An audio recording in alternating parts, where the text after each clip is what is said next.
Hello, and thanks for joining us. This is the SignatureTV News Update. I am Ifunanya Ilodianya, and the headlines. National Human Rights Commission requests human rights education to be accommodated in the Nigerian education system. Economic and Financial Crimes Commission is set to prosecute Orji Kalu all over again. Gunmen kidnap 4 Chinese rail workers, kill police officer in Ogun State. And now the details. The National Human Rights Commission wants human rights education to be accommodated in the Nigerian education system. The Commission stated this position at a 2-day workshop held in Abuja on Thursday. SignatureTV's correspondent Anita Eze was at the meeting and now reports. The Executive Secretary of the National Human Rights Commission, Tony Ojukwu, represented by the Director of Civil and Political Rights, Abdurrahman Yakubu, said the Commission has taken steps to mainstream human rights education into Nigeria's education system.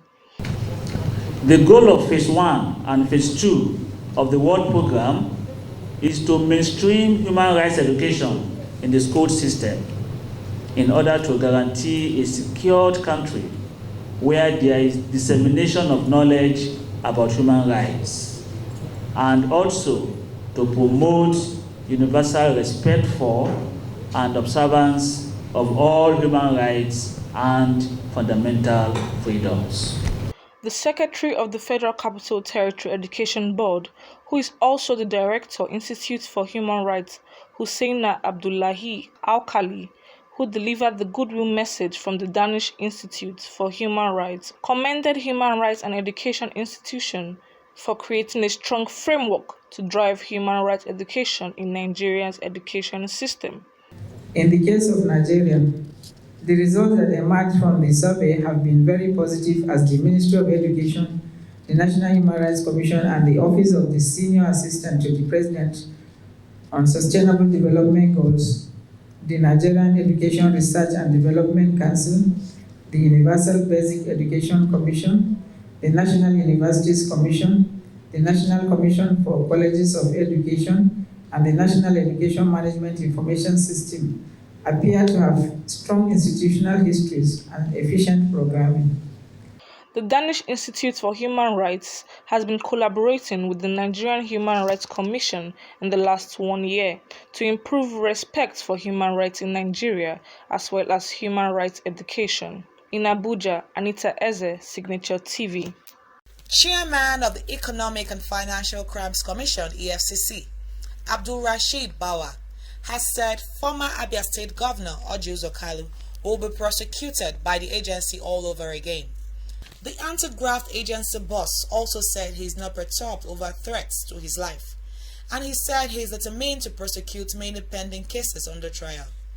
Bawa disclosed this on Thursday while addressing journalists during the weekly ministerial chats at the State House in Abuja.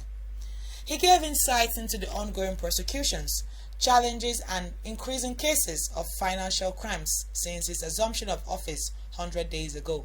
The EFCC chairman disclosed that in his first 100 days in office, the agency has been working on a number of proactive strategies to include a special control unit against money laundering, established particularly to address non-designated financial institutions, including car dealers, real estates, and jewelry dealers, among others.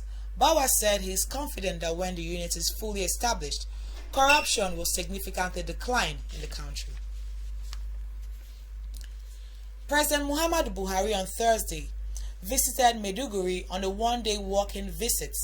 The president, who landed at the airport located at the Air Force Base in Maiduguri at about 10 a.m., was received by the state governor Babagana Zulum and other top government officials.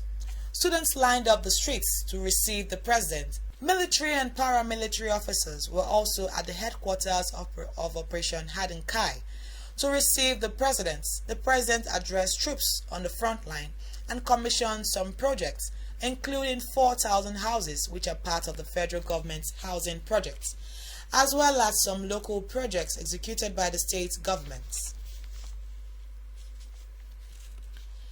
Delta State Governor Ifeanyi Okowa on Thursday forwarded the names of 17 commissioner designates to the State House of Assembly for confirmation. The names of the nominees were read by the Speaker, Honorable Sheriff Oborewori, at the plenary. The nominees have been directed to submit 25 copies of their CV to the office of the clerk on or before June 21 and to appear for screening on June 22, 2021. 4 Chinese rail workers working on the Lagos-Ibadan rail have been kidnapped. A police officer attached to them was also killed during the attack, which was carried out on Wednesday around Kai village between Ogun and Oyo states. Eyewitnesses said the gunmen were dressed in black kaftan when they stormed the site of the rail project at Adeaga and Alagba and killed the policeman while struggling to abduct the Chinese workers. They were reported to have laid an ambush in the surrounding forest for the expatriates. Confirming the incident on Thursday, the police public relations officer in the states, Abimbola Oyeyemi, said the victims were ambushed around the area by 8 gunmen. He added that the tactical team of the command has been mobilized to ensure the rescue of the abducted victims.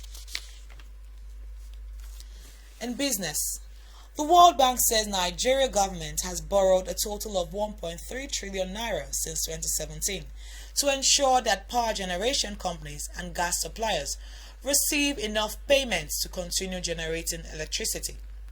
The bank in a report said the power sector in Nigeria will cost the federal government an additional 3.08 trillion naira through 2023 if current performance levels and low tariff persist. The bank noted that even though all the 6 generation companies and 11 distribution companies have been privatized, the federal government through the Nigeria Bulk Electricity Trading Company buys electricity from the GENCOs and independent power producers.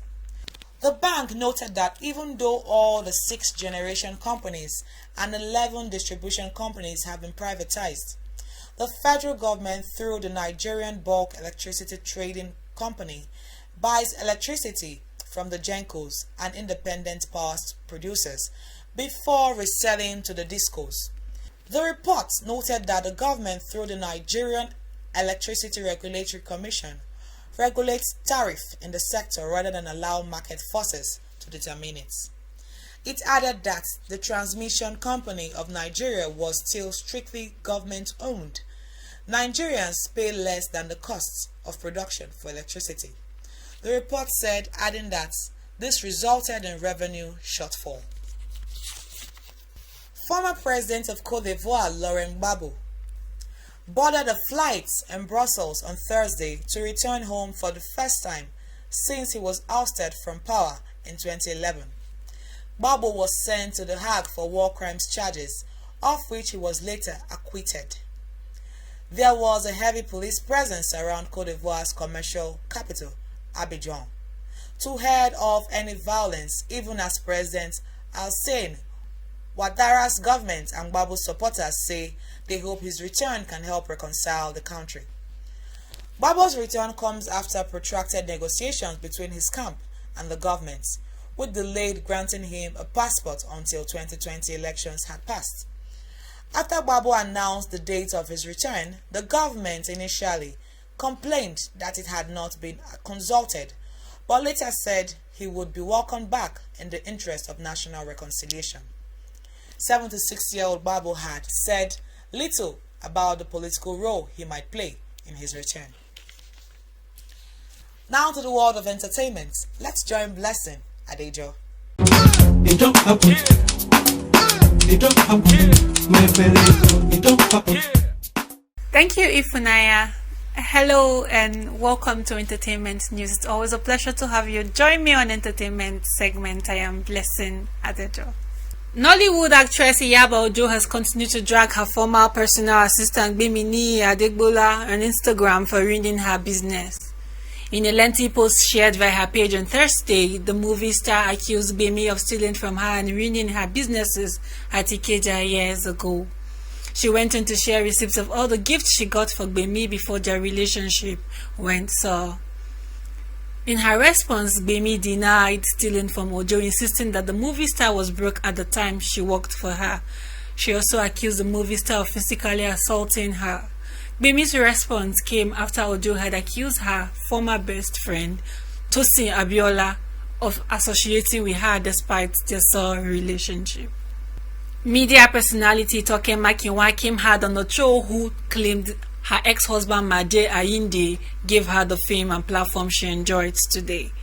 The drama started when the OAP took to Instagram to share a video of herself clarifying her height and telling fans that she is 5.3 feet tall. A fan, however, had an issue with the post and slammed her, stating that she shares too much info and that's the reason why her ex-husband left her, as she didn't fit his lifestyle. The troll claimed that all the successes she is riding on today is from her ex-husband. She said no one knew her till her ex-husband gave her fame. Toke in response insulted the troll and her ex-husband Maje. Toke Makinwa and her ex-husband Maje Ayinde parted ways in 2017 after being married for a few years. This is where we're going to draw the curtain for today. I remain your Uncle Blessing at the door. Bye. It don't happen. It don't happen. My belly, it don't happen. In sports, Spain's Rafael Nadal pulled out of the Wimbledon and Olympics Games in Tokyo. In a shocking announcement on Thursday, he said he took the decision after consultation with his team. Nadal, who made the announcement on Twitter, said it was never an easy decision to take, but after listening to his body and discussing it with his team, he figured it is the right decision. Wimbledon will start on the 28th of June, while the Olympics is scheduled for July. It was not clear whether Nadal's withdrawal from the two competitions was due to his disappointment in losing his 14th bid for the French Open title. Before we end the news, a recap of our major stories. National Human Rights Commission requests human rights education to be accommodated in the Nigerian education system.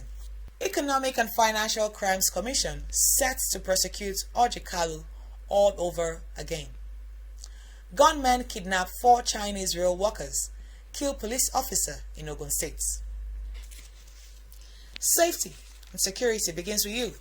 Be patriotic, report any suspicious activities to law enforcement agencies. Please stay safe. That's the Signature TV News Updates. On behalf of my producer, Chibweze Obi, I'm Ifunanya Ilodianya. Thanks for watching.